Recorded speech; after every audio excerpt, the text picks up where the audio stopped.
7 अक्टूबर को हमास ने इजराइल पर हमला किया, जिसके बाद इजराइल ने भी पलटकर हमला तो किया, लेकिन इस युद्ध में इजराइल की हार हुई है। ऐसा हम नहीं कह रहे, बल्कि इस बात को खुद इजरायली सेना ने स्वीकार किया है। इजरायली सेना ने इस अटैक को रोकने में पूरी तरह से विफलता की बात स्वीकार किया है। कुछ दिनों पहले ही इजरायली सेना ने इस भीषण युद्ध पर एक जांच कमेटी बनाई थी। इस कमेटी का मकसद यह पता लगाना था कि इस युद्ध में इजराइल का स्टैंड क्या रहा, उसने हमास पर क्या एक्शन लिया और खुद कितने नुकसान में रहा। अब कमेटी ने अपनी जांच को एक रिपोर्ट की शक्ल में पेश किया है, जिसके बाहर आते ही यह साबित हो गया कि इजरायली सेना इस युद्ध में बुरी तरह फेल हो गई है। लेकिन आखिर इतने मजबूत सैन्य शक्ति के बाद भी हमास ने इतनी बड़ी तबाही कैसे मचा दी और इस रिपोर्ट ने कौन कौन से नए खुलासे किए हैं, इस वीडियो में आपको बताएंगे। नमस्कार, मेरा नाम है जयदीप और आप देख रहे हैं India.com।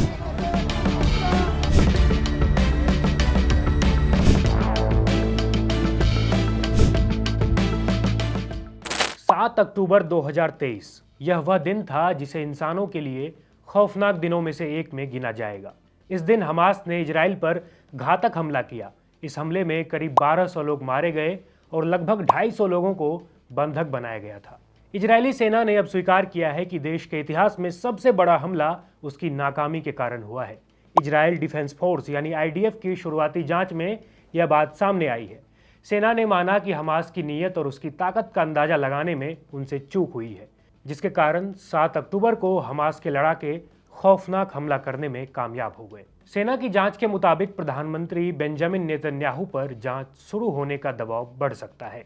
आपको बता दें कि अब हमास के हमले से पहले की जो डिसीजन मेकिंग प्रोसेस थी, उस पर भी जांच की मांग जोर पकड़ रही है।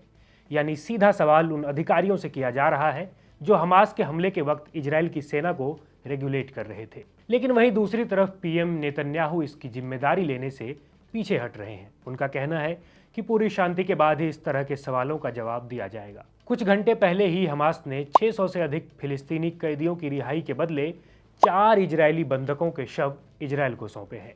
यह सीज फायर के दौरान हुए समझौते की अंतिम अदला बदली है। फिलहाल सीज फायर के चलते लगभग पिछले 6 सप्ताह से जंग रुकी हुई है। इस खबर पर फिलहाल इतना ही। देखते रहिए India.com।